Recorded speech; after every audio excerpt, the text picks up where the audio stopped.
அவ்வளோ ஒரு hard work போட்டாங்க 3 இயர்ஸாக. மேபி இது உங்களுக்கு மிகப்பெரிய சக்ஸஸாக அமையும் வர்ஷினி. அப்புறம் டைரக்டர் ஃபரீத், அவர் ஆக்சுவலி அவர் எல்லோரும் கூல்னு சொன்னாங்க. டெஃபினட்டாக he can be a cool, he must be a smart person. ஏன்னா இன்றைக்கி வந்து சிறப்பு விருந்தினர்கள் பெற்றுக்கொள்வார்கள். படக்குழுவினர்கள் ரிலீஸ் பண்ண போகிறாங்க. லான்ச்சு படக்குழுவினர் வெளியிட சிறப்பு விருந்தினர்கள் இப்போது பெற்றுக்கொள்வார்கள்.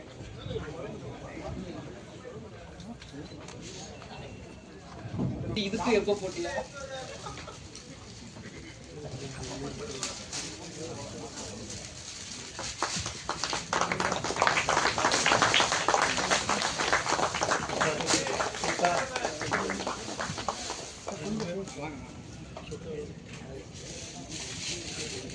விழாவை வந்திருந்து சிறப்பித்த அனைவருக்கும் எங்கள் அன்பும் நன்றியும். Thank you so much. Take care. Bye by.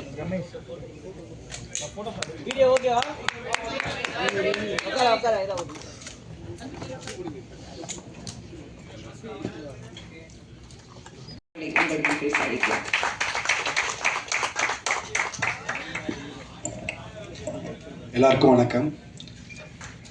பத்திரிகை ஊடக அண்ணன்களுக்கும் நண்பர்களுக்கும் சகோதரர்களுக்கும் வணக்கம். மாற்றி வச்சுருக்காங்க. ஸோ டீமுக்கு எல்லாருக்கும் என்னுடைய ஃபஸ்ட்டு வாழ்த்துக்கள். நவீஷ் ப்ரோ, ஸோ அவரை பற்றி எல்லாருமே இவ்வளோ பாசிட்டிவாக சொல்கிறாங்க. அண்ட் டீம் எல்லாருடைய ஃபேஸும் வந்து ஒரு ப்ரொடியூசரை பார்க்கும்போது, சிவிகுமார் சார் ஒரு ப்ரொடியூசரை ஹேண்டில் பண்ணும்போது ஒருத்தங்க முகத்தில் எவ்வளோ பயம் இருக்குமோ அதை விட டபுள் ட்ரிபிள் மடங்காக ப்ரெஸ் ஹேண்டில் பண்ணும்போது இருக்கும். பட் எல்லாருடைய ஃபேஸும் அவ்வளோ ஹாப்பியாக இருக்குது. ஸோ அவங்க அவ்வளோ ஹாப்பியாக ஒர்க் பண்ணி உங்கள்கிட்ட ஹாப்பியாக கொண்டு வந்திருக்காங்க. இது ரொம்ப ஹாப்பியாக நீங்கள் கொண்டு போய் சேர்க்கணும்னு நான் கேட்டுக்கிறேன். அண்டு ஒரு ஆடியோ ஃபங்க்ஷனை ஆடி மாதம் ஃபங்க்ஷன் மாதிரி பண்ணி கொடுத்த ரோபனுக்கு நன்றி. ஸோ இது எல்லாருமே எனக்கு அண்ணனே அந்த பாயிண்ட்டை சொன்னாங்க. ரொம்பவே பிடிச்சிருந்த ஒரு பெரிய விஷயம் என்னென்னா, நேற்று இங்கே தான் வந்திருந்தேன். என்னுடைய படத்துடைய ஒரு ப்ரெஸ் ஷோவுக்காக வந்திருந்தேன். அண்ணன் இன்றைக்கி என்னை கேட்டார், என்ன வினோத் 2 நாளாக பிரசாத் சைடு சுற்றிட்டு இருக்கேன். அண்ணா அதுக்குன்னு கூல் சுரேஷ் என்னன்னா சொல்கிற போகிறீங்க என்ன, அதெல்லாம் இல்லைண்ணே அப்படின்னு சொன்னேன். என்னென்னா படத்தில் நடித்த ஆர்டிஸ்ட்டே வந்து ப்ரொமோஷன்ஸ்க்கோ இந்த மாதிரி ஃபங்க்ஷன்ஸ்க்கு வரமாட்டுறாங்க. ஒரு ஹீரோ அவர் வந்து ஏன்னா ஒரு ப்ரெஸ் ஷோ ஒரு ஆடியோ ஃபங்க்ஷன் போது அவங்களுடைய அந்த படத்துடைய லுக் இல்லாமல் இப்போ கரண்ட் என்ன லுக்கில் இருக்காங்கன்றதை காமிக்கணும். ஸோ அதுதான் வெளில அவர் நினைப்பாங்க. பட் அவர் அந்த கெட்டப்பில் வந்தது வந்து நான் ரொம்பவே இம்ப்ரெஸ்ட் ஆகிடுச்சு. அவர் எவ்வளோ டெடிக்கேஷனாக இருப்பார். அவர் ரோமனை சொன்ன ஒரு பெரிய வார்த்தை, அது ஃப்ளோவில் சொன்னார், பட் பெரிய வார்த்தை அது. உங்களுக்கு இந்த ஸ்டேஜ் இல்லை, இன்னும் பெரிய ஸ்டேஜ் உங்களுக்கு கண்டிப்பாகவே இருக்குது பிரதர். தேங்க்யூ. அண்ட் எல்லாருக்குமே எனக்கு இன்வைட் பண்ண என்னுடைய ராஜா, என்னுடைய காலேஜ் ஜூனியர் அண்ட் என்னுடைய ஸ்டூடெண்ட்டு, என்னுடைய தம்பி. அவன் வந்து கல்ச்சுரல்ஸ்லையும் சரி, மீடியாலையும் சரி, அண்ட் டிஜிட்டல்லையும் சரி அவனுக்கான ஒரு இடத்த அவன் ஆடியன்ஸை கேதர் பண்ணி வச்சுருக்கான். அவனுடைய ரைட்டிங் எனக்கு ரொம்பவே பிடிக்கும். இந்த படத்தில் அவனுடைய டைலாக் ரைட்டராக அவன் அண்ட் ஸ்க்ரீன்லேயும் வர்றது எனக்கு ரொம்பவே பிடிச்சிருக்கு. அவனுக்கு வாழ்த்துக்கள். அண்ட் எல்லாருக்குமே வாழ்த்துக்கள். இங்கே இருக்க எல்லாருமே வந்து நிறைய புதுசாக ஃபஸ்ட் டைம் ஸ்க்ரீனில் வருவாங்க, அந்த மாதிரியும் இருக்காங்க. ஸோ எல்லாருக்குமே என்னுடைய வாழ்த்துக்கள். ஆனந்த் அவனுடைய தம்பி தான், அவனுக்கு என்னுடைய வாழ்த்துக்கள். எல்லாருக்கும் அவங்க எந்த அளவுக்கு, ஏன்னா ஒரு ஆடியன்ஸை தாண்டி அவங்க அது ஆடியன்ஸ்க்கு சொல்ல போகிற விஷயம்னால நிறைய கவனிப்பாங்க. பட் இங்கே அவங்களும் ஒரு ஆடியன்ஸில் இருக்க என் ஃப்ரெண்ட்ஸ்க்கும் ஸ்டேஜில் இருக்க மற்ற பெரியவங்க எல்லாருக்கும் வணக்கம். டேரக்டர் ரொம்ப கூல் எல்லாம் சொன்னாங்க. 2010 மீட் பண்ண ஃபஸ்ட்டு 2000 கட் பண்ணி வைக்கணும். 2014 காலேஜ் முடிச்சுட்டு ஒருத்தர் வந்து நீங்கள் நல்லா சொல்கிறீங்க. சத்யம் தேட்டரில் 17 பேனர் இருக்கும். அப்போது 17 படத்தையும் பார்ப்போம். நாங்கள் 2 பேரும் மதியம் ஷோ பார்ப்போம், நைட் ஷோ பார்ப்போம். ராக் ஸ்டார் படத்தை 6 வாட்டி கொடுப்போம். ஓனாய் மாட்டுக்குட்டி 4 வாட்டி பார்த்தோம். தேட்டர்லேயே தான் போவோம். அப்போலேருந்து எங்களுக்கு ஒரு பழக்கம் என்னென்னா, டவுன்லோட் பண்ணி பார்க்கவே மாட்டோம். அப்போ கலைஞர் அம்மா லேப்டாப் கொடுத்தாங்க, அதுலேயும் பார்க்க மாட்டோம். தேட்டருக்கே தான் போவோம். அப்போ ஒருத்தர் வந்து நீங்கள் கதை எழுதுங்க தம்பி, நான் உங்களுக்கு ப்ரொடியூஸ் பண்ணுறேன்னு சொல்லிட்டார். அப்படியே போயிட்டு ஒரு வீடு வாடகை எடுத்து நாங்கள் 2 பேரும் கதை எழுதுறோம். அந்த புக்கு இன்னும் வச்சுருக்கான். இவன் கதை சொல்லுவான், நான் எழுதுவேன். எழுதி ஃபுல்லாக வச்சுருக்கோம். 2015 ஆரம்பித்து ஒரு பெரிய ட்ராவல். 2025 வந்து தான் இதை அவனுக்கு ரியாலிட்டி ஆக்க முடிஞ்சு. இதுக்கு நடுவில் ஒரு பெரிய ஒரு எனக்கு தெரிஞ்சு 4 ஜாப் ஸ்விட்ச் பண்ணிட்டான். அதுக்கப்புறமும் நான் சண்டை போட்டு போனேன். அதுக்கப்புறம் திரும்பி வந்தேன். இவன் இதுலேயே இருந்தான். 10 வருஷம் ஆயிடுச்சு. நீங்கள் எல்லாரும் இத்தனை வருஷமாக இண்டஸ்ட்ரியில் இருக்கீங்க, நீ பார்த்துருப்பீங்க எவ்வளோ ஒரு கஷ்டம் ஒரு படத்தை கன்வெர்ட் பண்ணுறதுன்னு. நான் ஒரு கட்டத்தில் இவங்க படத்தை ஷூட் பண்ணுற விதத்தை, ஷெடியூல் போடுறது, பிளான் பண்ணுறது எல்லாம் கம்பெனி ரன் பண்ணுற மாதிரி இருக்குன்றதை பார்த்துட்டு பெஸ்ட்டாக இன்னொரு சைடில் வந்து படம் எப்படி எடுக்கிறது ஒரு கன்சல்டன்சி ஆரம்பிச்சிடறானே உங்கள் டீமுக்கே சொல்லிட்டேன். இது நவீத் கிட்ட என்னன்னா, முடியாது அப்படின்னு சொல்ல விடவே மாட்டான். முடியாதுன்னு சொல்ல விடவே மாட்டான். உங்களை முடியும் அப்படின்னு சொல்ல விட மாட்டான். செஞ்சிரு, அவன் போயிடுவான். நீங்கள் செஞ்சு தான் ஆகணும் அதுக்கப்புறம். அதனால் ரொம்ப கஷ்டப்பட்டு எங்களோட சொந்த முயற்சி, நாங்கள் இத்தனை வருஷம் இந்த 10 வருஷம் ட்ராவலில் நாங்கள் சம்பாரிச்சது போனது வந்து எல்லாம் போட்டு எங்களுடைய சொந்த முயற்சி. எல்லாரும் கண்டிப்பாக சப்போர்ட் பண்ணுங்கள். உங்களுடைய சப்போர்ட், உங்களோட ரீச் இருந்துச்சுன்னா இந்த படத்தில் எல்லாரும் வந்து தேட்டரில் பார்ப்பாங்க. எங்களுக்கு ஒரு பெரிய ரெகக்னிஷன் கிடைக்கும். அடுத்து பெருசாக ஒரு சம்பவம் பிளான் பண்ணி வச்சுருக்கோம். அதுக்கும் நீங்கள் எல்லாரும் சப்போர்ட் பண்ணுங்க நம்புகிறேன். ரொம்ப ரொம்ப நன்றி. நவீன் எல்லாருக்கும் எல்லாம் கூல் டைரக்டர் சொல்லி எனக்கு டென்ஷன் ஆகுது. ஏன்னா வந்து இவ்வளோ கூட்டம் வந்து பார்க்கணுன்னு ஆசை. இப்போ தான் ஃபஸ்ட்டு மேடே எனக்கு. இதுக்கு முன்னாடி எல்லா ஆடியோ லான்ச்சும் கூப்பிடுவாங்க, அப்படின்னு வேடிக்கை பார்த்துட்டு போயிடுவேன். இது வந்து எப்படி ஸ்டார்ட் பண்ணோம் அப்படின்னா, நாங்கள் வந்து யார்க்கர்னு ஒரு படம் ஸ்டார்ட் பண்ணலான்னு ஒரு பிளான் பண்ணோம். ஆனால் வந்து அதுக்குண்டான ஃபண்டிங் எங்கள்கிட்ட இல்லை. எங்களோட ப்ரொடியூசர்ஸ் யாரும் இல்லை. கான்ட்ரவர்சி வரும்னு சொல்லிட்டு எல்லோரும் பயந்தாங்க. ஸோ என்ன பண்ணலாம் அப்படின்றப்போ ஒரு காமெடி படம் பண்ணலாம். அந்த காமெடி படம் வந்து எல்லோரும் பண்ணுறாங்க, புதுசாக என்ன பண்ணலான்னு பிளான் பண்ணப்போ தான் நான் என் டீம்லாம் வந்து ஆட்லர் என்டர்டெயின்மெண்ட்டுன்றது எங்கள் டீம் தான். நாங்கள் வந்து பல பிஸ்னஸ் பண்ணிகிட்ருக்கோம். படம் பண்ணணுன்னா பல பிஸ்னஸ் பண்ணுறோம். ஸோ அதை வச்சு ஒரு படம் பண்ணலாம், என்ன பண்ணலாம் அப்படின்றப்போ ஒரு காமெடி படம் பண்ணலான்னு முடிவு பண்ணுறப்போ மயிரா போச்சு, ஏதாவது ஒரு படம் பண்ணுவோம் அப்படின்றப்போ இது இந்த மாதிரி வந்து ஆகுன்றது எனக்கு நாங்கள் எதிர்பார்க்கல. இந்த படம் நாங்கள் பண்ணணும்னு நான் சார் கோபால்லாம் வந்து பேசும்போது எவ்வளோடா பட்ஜெட் நம்ம கையில் இருக்குது அப்படின்னு கேட்டால், இருக்குடா, ஆனால் வந்து எத்தனை நாள் ஷூட் பண்ண போகிறோன்றது எங்களுக்கு அப்போ பிளான் இல்லை. அப்போ நாங்கள் பிளான் பண்ணப்போ எங்கள்கிட்ட ஷூட்டிங்க்கு இருந்த அமௌண்ட் வந்து வெறும் 20 நாள் தான். 20 நாள் ஷூட் பண்ண முடியும், போஸ்ட் ப்ரொடக்ஷன் பண்ண முடியும். இதை ரிலீஸ் எப்படி பண்ணோன்றது அடுத்து பார்த்துக்கலாம் டென்ஷனில். அந்த டென்ஷனில் நாங்கள் வந்து ஒரு நாளைக்கு 5லேருந்து 6 சீன் குவாலிட்டி காம்ப்ரமைஸ் பண்ணாமல் இந்த படத்தை நாங்கள் வந்து 18 நாளில் முடிச்சிருக்கோம். ஆனால் 18 நாளில் முடிச்சிருக்கோன்றது நீங்கள் படம் பார்க்கும் போது உங்களுக்கு தெரியாது. இது என்னென்னா, நாங்கள் ஒரு டீமாக வந்து நாங்களும் இருக்கோம், எங்களாலையும் படம் பண்ண முடியும், யார் பேக்கப்பும் எங்களுக்கு வேணாம், எங்களுக்கு ஃபேமிலி பேக்ரவுண்ட்லாம் கிடையாது. எங்கள் அப்பா அம்மா இங்கே உட்காந்துருக்காங்க. எங்கள் அப்பா வந்து ஒரு ரிட்டையர்ட் சென்ட்ரல் கவர்மெண்ட் எம்ப்ளாயி தான். அவர் வந்து படம் ஸ்டார்ட் பண்ணும் போது எவ்வளோடா பணம் இருக்குன்னு கேட்டப்போ பணம் கொஞ்சம் கம்மியாக தான் இருக்குது அப்படின்றப்ப இவரும் ப்ரொடியூசர் மாதிரி, சரி நீ ஒரு 10 நாள் எடுத்து காட்டு, அதுக்கப்புறம் நான் வேணால் காசு கொடுக்குறேன் அப்படின்னாரு. அதனால் நான் என்ன, ஆக்சுவலாக வந்து வேற ஒரு ஆக்டர் இந்த ஒரு ரோல் பண்ண வேண்டியிருந்தது. அவரோட டேட் இல்லை, எங்களுக்கு கொடுக்குறதுக்கு பணம் இல்லை. டேட் இல்லைன்றத விட பணம் இல்லை. அப்போ வந்து எங்கள் அப்பா வந்து ஒரு தியேட்டர் ஆர்டிஸ்ட். அப்போ வந்து நீங்கள் இனிமேல் சாஸ்திரி இல்லை, நீங்கள் மேஸ்திரி இல்லை, நீங்கள் தான் ரவி சாஸ்திரின்னு சொல்லி கூப்பிட்டு வந்து அவரையும் வந்து ஒரு ரோல் பண்ண வச்சு, அவர் ரோல் பண்ணால் காசு கொடுத்து தான் ஆகணும். அப்படி நாங்கள் ஒரு பிளாக்மெயில் பண்ணி அவர்கிட்ட ஒரு அமௌண்ட் வாங்கி நாங்கள் வந்து இந்த படம் முடிச்சிருக்கோம். எங்கள் அம்மா அதுக்கப்புறம் நான் வந்து ஜுவல்ஸ்லாம் எங்கேயும் போடுறதில்ல, நீ வேணா என் ஜுவல்ஸையும் வச்சுக்கோ அப்படின்ட்டு ஜுவல்ஸும் கொடுத்துட்டாங்க. இப்போ என்னன்னா, நான் கண்டிப்பாக ரிட்டர்ன் கொடுத்துட்றேன். இந்த படத்துல எல்லாம் நான் வேறு ஏதாவது தொழில் பண்ணி கொடுத்துட்றேன். ஏன்னா படம் பண்ணுறது ரொம்ப கஷ்டம், அதை ரிலீஸ் பண்ணுறது ரொம்ப கஷ்டம். அப்படின்றப்போ நாங்கள் படம் பண்ணி முடிச்சிட்டோம். நீங்கள் வந்து படம் நல்லா பண்ணியிருக்கீங்க, நீங்கள் எந்த அமௌண்ட்டும் எங்களுக்கு இப்போதைக்கு கொடுக்க வேணாம், ஆஃப்டர் பிஸ்னஸ் கொடுங்க அப்படின்னு சொல்லி எங்களுக்கு வந்து ஒரு பெரிய சப்போர்ட் பண்ணி கொடுத்துருக்காங்க. அவங்களுக்கு ஒரு ரொம்ப தேங்க்ஸ். இந்த படத்தை வெளியிடுறதுக்கு வந்து ஜெனரஸ் என்டர்டெயின்மெண்ட் ஆனால் வந்து மாட்டிக்கிட்டாங்க. இவங்க வந்து படம் டீசர் சூப்பராக இருக்குது அப்படின்னாங்க. அப்படி வாங்க இந்த படத்தை ரிலீஸ் பண்ணி கொடுங்கன்னு சொல்லி அவங்களையும் பிடிச்சி உட்கார வச்சுட்டோம். அதுக்கப்புறம் சரி ஆடியோ யார்கிட்ட கொடுக்கலாம் அப்படின்னப்போ ஒருத்தர் வந்தார், ஜிதேஷ், மிஸ்டர் ஜிதேஷ், ரொம்ப தேங்க்ஸ். ஆடியோ நான் வந்து ஸ்டார்டிங்லேயே ஒரு கதை மட்டும்தான் சொன்னேன். அப்போவே வந்து அவர் நான் பண்ணலான்னு சொல்லிட்டு உள்ளே வந்துட்டார். அதுக்கப்புறம் நிஷாந்த் ப்ரோ வந்து இந்த எப்படின்னா, மச்சான் எங்கே இருக்க, நான் படம் எடுக்க போகிறேன், நீ தான் ஹீரோ, அதான் அவர் வந்து நவி ப்ரோ என்ன கதை அப்படின்னாரு.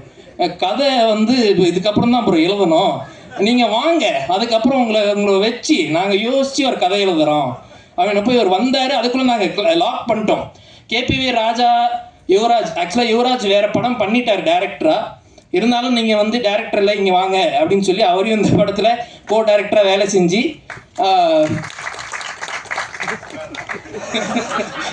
இது நான் எதிர்பார்க்கல. அவர் வந்து இப்படி தான் வாண்டடாக ஏஞ்சி நின்று அவர் பண்ணுவார். அதுக்கப்புறம் ராஜா, அப்புறம் யுவராஜ், அப்புறம் சதீஷ் எடிட்டர், எல்லோரும் நாங்கள் எழுதி வச்சிட்டோம். இவங்கெல்லாம் தான் பண்ண போகிறாங்க. இதுக்கப்புறம் கதை யோசிச்சுக்கலாம் அப்படின்றது தான் நாங்கள் பிளானே. அது அந்த பிளான் இப்போ வெற்றி ஆயிடுச்சு. இந்த சொட்டை சொட்டை நினைவு வந்து என்ன படம், நீங்கள் சொட்டையை ஹர்ட் பண்ணுறீங்களா அப்படின்னு கேட்டாங்க. சொட்டையை ஹர்ட் பண்ணல, ஃபன்னாக எடுத்துகிட்டு போயிருக்கோம். படம் கிளைமேக்ஸில் அவங்களோட கஷ்டத்தையும் நாங்கள் சொல்லியிருக்கோம். படத்தை நீங்கள் பாருங்கள், பார்த்துட்டு உங்களால் என்ன எழுத முடியுமோ நல்லா எழுதுங்க. இதே கம்பெனி அடுத்து வேறு படங்கள் பண்ண போகிறோம். யுவராஜ், ராஜா இவங்களுக்கும் வந்து அடுத்து நாங்கள் ப்ரொடியூஸ் பண்ண போகிறோம். அதுக்கு யாரோட சொல்ல வாங்குறதுன்னு தெரில. உங்கள் ஒய்ஃப் வந்திருக்காங்களா ப்ரோ? இல்லை அதுவும் நாங்கள் கண்டிப்பாக கொடுத்துருவோம், அது ஒன்றும் பிரச்சனை இல்லை. மேடையில் வந்திருக்கிற எல்லாருக்குமே தேங்க்ஸ். ஆக்சுவலாக சொல்லி தான் ஆகணும். ரோபன் வந்து ஒரு 4 days ஷூட்டுக்கு வந்தார். வந்துட்டு சாங் நான் வந்து உங்களுக்கு வந்து நான் பண்ணி கொடுக்குறேன், நீங்கள் எதுவும் எனக்கு எந்த சார்ஜஸும் கொடுக்க வேணாம், வாங்க வாங்க அப்படின்னு சொல்லி அவர் வந்து மெயினாக ஆட வச்சு அவரால் முடியல. அவர் ஒரு கட்டத்துக்கு டே சும்மா சொன்னேன்டா, அதுக்குன்னு 12 டேக்காடா போவீங்க அப்படின்னு. அதில் ஒரு கோல்கப்பா ஸ்டெப்பில் வந்து கீழே குனிஞ்சு ஹீரோ என்ட்ரிக்கு அப்புறம் மேலே எந்திரிக்கணும்.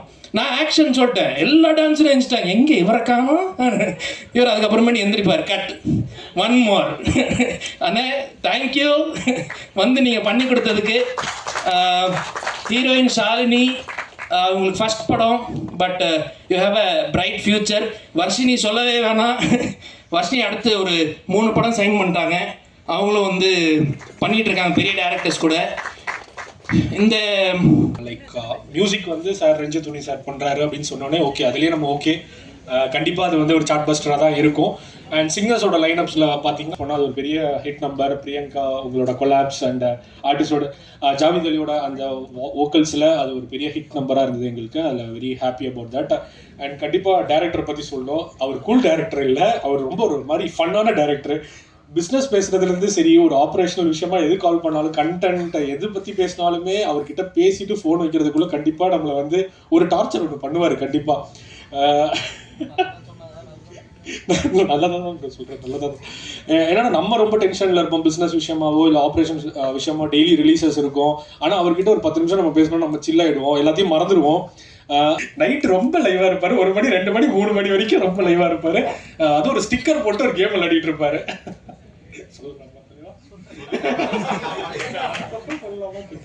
So it's very fun to work with. என்னன்னா அந்த எல்லா டீமுமே வந்து டீமில் ஒர்க் பண்ண எல்லாருமே வந்து சொன்னது மாதிரி தான் பிஸ்னஸ் எண்ட்லேயுமே ஒரு ரொம்ப ஃபன் ப்ரொமோஷன்ஸாக இருக்கட்டும். இதுவே அது இங்கே வந்திருக்கிற தம்பி சொல்லி சொன்னார். நான் படம் பார்த்தோன்னா அவர்கிட்ட சொன்ன விஷயம், நீ யார்கிட்டையும் இதை காட்டாத, அதுக்கப்புறம் நம்ம பிஸ்னஸை பார்த்துக்கலாம்னு சொன்னோம். அது அப்படியே சிவி குமாருக்கு போய் அப்படியே அடுத்தடுத்து போய் அந்த படம் வந்து சோனி லீவில் வந்து பெரியசாக ரிலீஸ் ஆயிடுச்சு. ஸோ அந்த முதல் விஷயத்தை ஆரம்பித்து வச்ச சந்தோஷத்தில் அந்த தம்பியோட அடுத்த 5வது படமா 6வது படமா 5வது படம் சொட்ட சொட்ட நினைக்குதுன்னு சொல்லிட்டு படம் வச்சுருக்கீங்க. நானும் நிறைய முடிவோடு தான் இருந்தேன் ஒரு காலத்தில். என்ன விஷயம்னா, நவீத்தும் வந்து சும்மா இல்லை, இவங்க 2 பேரும் சேர்ந்து இப்போ சொன்னார், இந்த ஒரு படம் பண்ணுறதா இருந்துச்சு. கொரோனாக்கு முன்னாடி நம்ம யாருக்கான ஒரு படம் பூஜையெல்லாம் படம், அந்த பூஜையில் போய் நானும் கலந்துக்கிட்டேன். அன்ஃபார்ச்சுனேட்லி அந்த படம் ஒன்றும் வரல. ஒரு மேபி இந்த மாதிரி ஒரு நல்ல ஜாலியான படம் தான் வந்து ஒர்க் அவுட் ஆகும்னு சொல்லிட்டு அவங்களுக்கு விதிக்கப்பட்டிருக்குதுன்னு தெரில. ஏன்னா நவீத் வந்து எல்லாரும் வந்து சொல்கிற மாதிரி ஜாலியான ஆள்லாம் கிடையாது. எனக்கு தெரியும், ஜாலியாக இருக்கிற மாதிரி அவர் நடிச்சிட்டு இருக்கிறாரு. ஏன்னா நமக்கு இல்லாததுலாம் அவருக்கு தான் தெரியும். அதனால் நம்ம இல்லைன்னு சொல்லிட்டோம்னா மற்றதெல்லாம் டென்ஷன் ஆகிடும்னு சொல்கிறதுக்காக நம்ம ஜாலியாக இருக்கிற மாதிரியே கூலாக இருக்கலாம்னு சொல்லிட்டு நடிச்சிட்டு இருக்கிறாரு. பட் இருந்தாலும் ஒரு டைரக்டராக அதுவும் ப்ரொடக்ஷனும் கண்ட்ரோல் பண்ணுற விஷயன்றது சாதாரண விஷயம் கிடையாது, ரொம்ப கஷ்டமான விஷயம். அடுத்தது இந்த படம் ஜாலியான படமாக இருக்கும்ன்றது எனக்கு ரொம்ப நம்பிக்கையான ஒரு விஷயம் உண்டு. என்னென்னா இந்த டீமே ரொம்ப ஜாலியாக இருக்குது. நான் வந்து பிக் பாஸோடைய வெறி பிடித்த ரசிகன். ஒரு காலத்தில் தமிழ், தெலுங்கு, ஹிந்தி, மலையாளம், இங்கிலீஷ் எல்லா பிக் பாஸும் பார்த்துருந்தேன். கடைசியாக தமிழ் ஒன்று நிறுத்திட்டேன் டைம் இல்லாமல். அதில் நடித்த வர்ஷினி இவங்கெல்லாம் இருக்காங்களா, எனக்கு ரொம்ப ஹாப்பியாக இருக்குது, அவங்களாம் நடிச்சிருக்கிறாங்க. ஸோ எனக்கு வந்து பார்க்குறதுக்கு ஒரு ஆர்வம் இருக்குது இந்த படத்தின் மேலே. அதே போல் பிக் பாஸ் ரசிகர்கள் நிறைய ரசிகர்கள் இருக்காங்க, அவங்கெல்லாம் படம் பார்க்குறதுக்கான ஒரு ஆர்வத்தை ஏற்படுத்துகிற விஷயமாகட்டும். இந்த கேபிஐலேருந்து இருக்கிற டீமெல்லாம் கூட்டின்னு வந்து இந்த உள்ளே போனதுக்கப்புறம் ஒரு வருஷத்துக்கு முன்னாடி ஒரு படம் வந்துச்சு, நம்ம அது என்ன படம் அது, நம்ம நல்ல படம், அது பேர் மறந்து போச்சு. அதில் வந்து அந்த டைமில் யூடியூப்பில் நடித்த எல்லா ஸ்டார்ஸும் நிறைய பேர் வந்து அந்த படத்தில் வந்து நடிச்சிருந்தாங்க. தியேட்டரில் அந்த படம் போய் பார்க்குறோம். படம் பார்க்கும்போது என் பக்கத்தில் வந்து ஒரு வயசான ஒருத்தர் உட்காந்துருந்தார். புதுசாக ஒரு கேரக்டர் வரும்போதெல்லாம் பார்த்தீங்கன்னா தேட்டரே ரோரிங்காக கை தட்டிகிட்டு இருக்காங்க பயங்கரமாக. இவருக்கு வந்து எதுவுமே பார்க்காம மையமாக என்ன பார்க்குறாரு, ஸ்க்ரீனை பார்க்குறாரு, என்னை பார்க்குறாரு, ஸ்க்ரீன் பார்க்குறாரு. ஏங்க இவங்கெல்லாம் யார் ஏன் கை தட்டுறாங்கண்ணா? சார் இவங்கெல்லாம் யூடியூப்பில் பயங்கரமாக ஃபேமஸான ஆளுங்க சார், இப்போ இருக்கிற இளைஞர்களுக்கான கரெக்டாக கனெக்ட் பண்ணுற ஆளுங்க, அதனால் இவங்களை பார்த்தோன்னா அவங்களுக்குலாம் கனெக்ட் ஆகுது அப்படின்னு. ஸோ அந்த மாதிரி நீங்கள் உங்கள் டீமே வந்து இன்றைக்கி டிவி ரீல்ஸில் இதில் யாரெல்லாம் கலக்கிட்டு இருக்காங்களோ அத்தனை பேரும் தேடி பொறுக்கி போட்டு வச்சுருக்கீங்க. ரொம்ப சந்தோஷமான விஷயமா இருக்குது. இது வந்து கொண்டாட்டமான படமாக இருக்குன்னு தான் நம்புகிறேன். ஏன்னா ஒன்று பாட்டு பார்த்தேன், நல்லா இருந்துச்சு. தம்பி வேறு வழுக்கத்தறையாக இருக்கிறாப்புல. நான் முதல்ல அடையாளம் தெரியல, முதல்ல இந்த ட்ரெய்லர் பார்த்த போது முதல்ல காட்டினாப்புல என்னென்னா ரொம்ப முயற்சி பண்ணிகிட்டே இருக்காப்புல. ஒவ்வொரு படத்துலையும் ஏதாவது ஒன்று பண்ணணும் அப்படின்னு சொல்லிட்டு ஒரு முயற்சி பண்ணிகிட்டு இருக்க தம்பி தான். அதனால் இந்த படத்தில் வந்து முடி இழந்தாவது நம்ம வந்து வெற்றி வாகிய சூடும் அப்படின்றதுக்காங்க.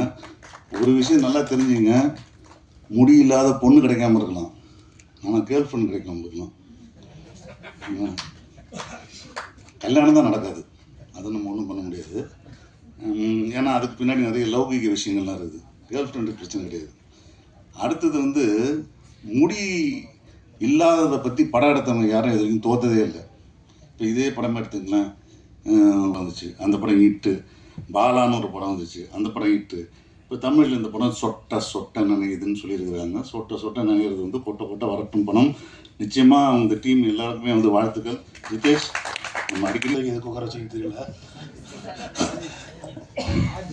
பட் ஆனால் நிஷாந்த் வந்து எனக்கு அதான் கேபிள் சொன்ன மாதிரி அதில் அந்த கொரோனா முடிஞ்ச டயத்தில் ஃபஸ்ட் வேவ் பண்ண டயத்தில் நாங்கள் அந்த படத்தை பார்த்தோம். பன்றிக்கு நன்றி சொல்லின்ற படம் ரொம்ப அது எனக்கு அது ஒரு ரொம்ப பிடிச்சிருந்தது தாண்டி அந்த படம் வந்து எனக்கு ஒரு ரொம்ப ஒரு ஆப்டமிட்டிஸ்டிக்காக இருந்துச்சு. ஏன்னா அந்த படத்தை வந்து அவங்க வந்து அந்த டைரக்டரும் அவங்களும் பேசிகிட்டு இருக்கும்போது அவங்க வந்து மொத்தம் 35 லட்ச ரூபாய் அந்த படத்தை முடித்தோம் சார்.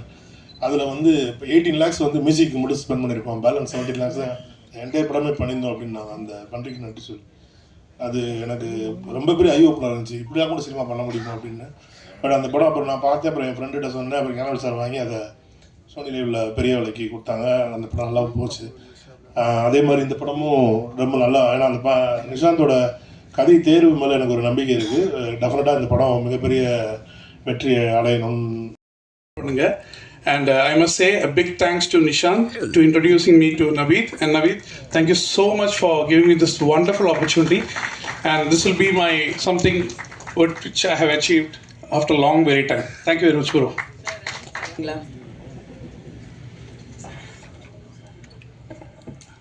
ஜிமிக்கி கமல் பாடுவோம், நம்ம படத்தோட பாட்டும் பாடுவோம் கண்டிப்பாக. And definitely ஒரு வார்த்தை சொல்ல மிஸ் பண்ணுறாங்க. இந்த crew, each and everybody in the team were so supporting. ஒவ்வொரு விஷயம் வரும்போதும் அவரோட அதை வேவ்ல நோப்புறோம் எல்லாமே ஒரு கூல் ஆட்டிடியூட் தான் எல்லாருக்கிட்டையும் இருந்தது. ஸோ எனக்கு என்னென்னா இந்த மாதிரி ஒரு கூட்டம், அந்த மாதிரி ஒரு அட்மாஸ்ஃபியரில் ஒர்க் பண்ணுறதுக்கு ரொம்ப ரிலாக்ஸிங்காக இருந்துச்சு. So I think that is the result which I have given to all of you. இந்த மாதிரி ஒரு கூல் அட்மாஸ்ஃபியரில் ஒரு ஆர்டிஸ்டிக் மைண்டுக்கு எவ்வளோ க்ரியேட்டிவிட்டி ஒரு கிடைக்கணும். ப்ரெஷர் போடும்போது தான் எல்லாமே ஃபம்பிள் ஆகும். But I was so happy to work this project. ചെമ്മീൻ ചാടിയാൽ മുട്ടോളം പിന്നെയും ചാടിയാൽ ചട്യോളം ചുമ്മാ ഊതാൻ നോക്കാതെ തയം കളിക്കാൻ നിൽക്കാതെ കലിവേഷം പോയടാ ഇനി വേഷം മാറടാ മലയാറ്റൂർ പള്ളിയിൽ ഒരു കുരിശും കുടനീരാം മല പോലെ വന്നത് എലി പോലെ പാഞ്ഞടാ ചെന്നം ഭിന്നം ജെല്ലാം മഴ പൊടിക്കുന്നു പൊടിയൂത്തകളെ എൻ്റെ മേട ജിമ്മക്ക് കമ്മൽ എൻ്റെ പൻ കട്ടോണ്ട് പോയി എൻ്റെ പൻ്റെ ബ്രാണ്ടി കുപ്പി എൻ്റെ അമ്മ കുടിച്ച് തീത്തേ.